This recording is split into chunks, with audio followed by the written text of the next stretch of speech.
ಸೀತಾರಾಮನ ಬೀಡು ರಾಮ ಮಂದಿರವನ್ನ ಶೃಂಗರಿಸೋಕೆ ಬಗೆ ಬಗೆಯ ಪುಷ್ಪಗಳ ಪರಿವಾರ ಅಯೋಧ್ಯೆಯಲ್ಲಿ ಬೀಡು ಬಿಟ್ಟಿದೆ. ರಾಮ ಮಂದಿರದ ಕಾರಿಡಾರ್ನಲ್ಲಿ ವಿಧ ವಿಧದ ಹೂಗಳ ಚಿತ್ತಾರ ಬಿತ್ತರಗೊಂಡಿದ್ದು, ಹೂಗಳ ಸಿಂಗಾರದಿಂದ ಕಾರಿಡಾರ್ ಕಂಗೊಳಿಸ್ತಾ ಇದೆ. ಕಾರಿಡಾರ್ನ ಪುಷ್ಪ ಸಿಂಗಾರದ ಕುರಿತು ನಮ್ಮ ಪ್ರತಿನಿಧಿ ಜಗದೀಶ್ ಗ್ರೌಂಡ್ ರಿಪೋರ್ಟ್ ಅನ್ನು ನೀಡಿದ್ದಾರೆ. ಬನ್ನಿ ನೋಡೋಣ. ರಾಮಲಲ್ಲಾ ಪ್ರತಿಷ್ಠಾಪನೆಗೆ ಇನ್ನು ಕೇವಲ 2 ದಿವಸಗಳು ಮಾತ್ರ ಬಾಕಿ ಇದೆ. ಇಡೀ ಅಯೋಧ್ಯೆವೇ ಸಿಂಗಾರಗೊಂಡಿರುವಂತಹ ವಿಜುವಲ್ಸ್ ಎಲ್ಲಿ ನೋಡಿದ್ರು ಸಹಿತ ಸಿಗ್ತಾ ಇರುತ್ತೆ ನಿಮಗೆ.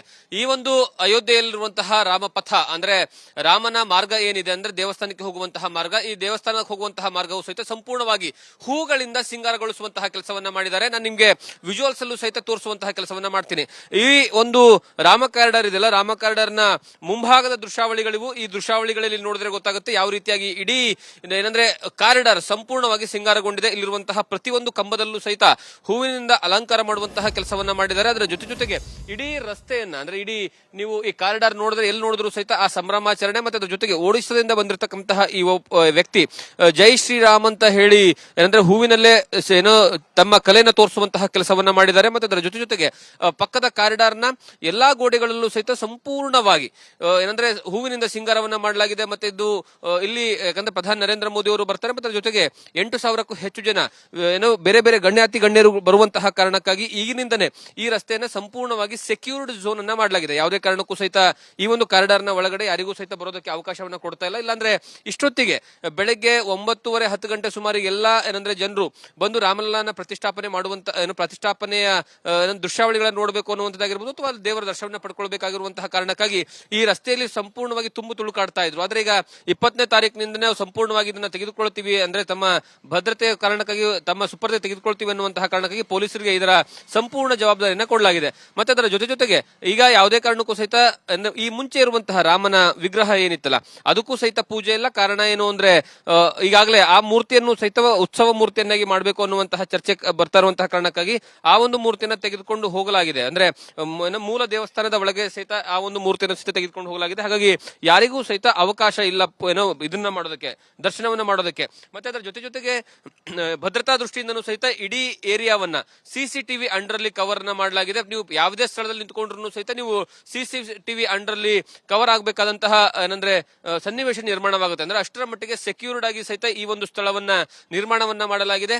ತಮ್ಮ ಸುಪರ್ದಿಗೆ ಪೊಲೀಸರು ಸಹಿತ ತೆಗೆದುಕೊಂಡಿರುವಂತಹ ಕಾರಣಕ್ಕಾಗಿ ವಿಶೇಷವಾದಂತಹ ಮಿಲಿಟರಿ ಪಡೆ ಮತ್ತೆ ಅದರ ಜೊತೆಗೆ ಆಂಟಿ ಸ್ಕ್ವಾಡ್ ಫೋರ್ಸ್ ಅವರು ಸಹಿತ ಏನಂದ್ರೆ ಈ ಒಂದು ಭದ್ರತಾ ಇದರಲ್ಲಿ ಇರ್ತಾರೆ.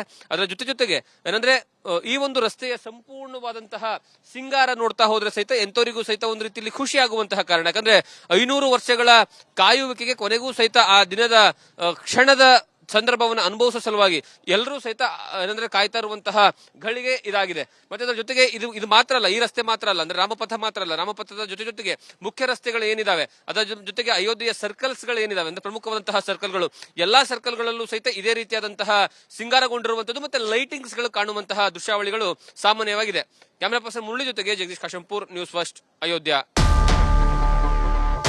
ರಾಮ ಮಂದಿರಕ್ಕೆ ರಾಯಚೂರಿನ ಶಿಲ್ಪಿಯೊಬ್ಬರು ತಮ್ಮ ಅಳಿಲು ಸೇವೆಯನ್ನ ಸಲ್ಲಿಸುತ್ತಿದ್ದಾರೆ. ಮಂದಿರ ಕೆತ್ತನೆ ಹಾಗೆ ಕುಸುರಿಯಲ್ಲಿ ರಾಯಚೂರು ಶಿಲ್ಪಿಯ ಕೈಚಳಕವನ್ನ ಕಾಣಬಹುದಾಗಿದೆ. ಮಾನ್ವಿ ತಾಲೂಕಿನ ಜಾನಕಿಲ್ ಗ್ರಾಮದ ಯುವ ಶಿಲ್ಪಿ ವೀರೇಶ್ ರಾಮ ಮಂದಿರದ ಆ ಒಂದು ಶಿಲ್ಪ ಕಲೆಯ ಕೆತ್ತನೆಯಲ್ಲಿ ಭಾಗಿಯಾಗಿದ್ದಾರೆ. ಶಿಲ್ಪಿ ವೀರೇಶ್ ಬಡಿಗೇರ್ ತಮ್ಮ ಅಳಿಲು ಸೇವೆಯನ್ನ ಈ ಮೂಲಕ ಸಲ್ಲಿಸಿದ್ದಾರೆ. 1 ತಿಂಗಳು ಅವರು ಅಲ್ಲಿ ಕೆಲಸ ಮಾಡಿದ್ದಾರೆ. ಗರ್ಭಗುಡಿಯ ಮುಂಭಾಗದ ಕೆತ್ತನೆ ಕಾರ್ಯವನ್ನ ಮಾಡಿರುವಂತಹ ಶಿಲ್ಪಿ ವೀರೇಶ್ ಬಡಿಗೇರ್ ಗೋಪುರ ಕಂಬಗಳ ಮೇಲೆ ಆ ನವಿಲು ಬಳ್ಳಿಗಳ ಕೆತ್ತನೆ ಕಾರ್ಯವನ್ನ ಕೂಡ ಮಾಡಿದ್ದಾರೆ. ಗುತ್ತಿಗೆ ಆಧಾರದಡಿ ಕೆಲಸವನ್ನ ನಿರ್ವಹಿಸಿ ಸದ್ಯ ವೀರೇಶ್ ಬಡಿಗೇರ್ ವಾಪಸ್ಸಾಗಿದ್ದಾರೆ. ರಾಮ ಮಂದಿರದ ಕಾರ್ಯದಲ್ಲಿ ಕರ್ನಾಟಕದ ಒಟ್ಟು 8 ಶಿಲ್ಪಿಗಳು ಭಾಗಿಯಾಗಿರುವುದು. ರಾಮ ಮಂದಿರದ ಕೆಲಸದ ಬಗ್ಗೆ ವೀರೇಶ್ ಖುಷಿಯನ್ನ ವ್ಯಕ್ತಪಡಿಸಿದ್ದಾರೆ.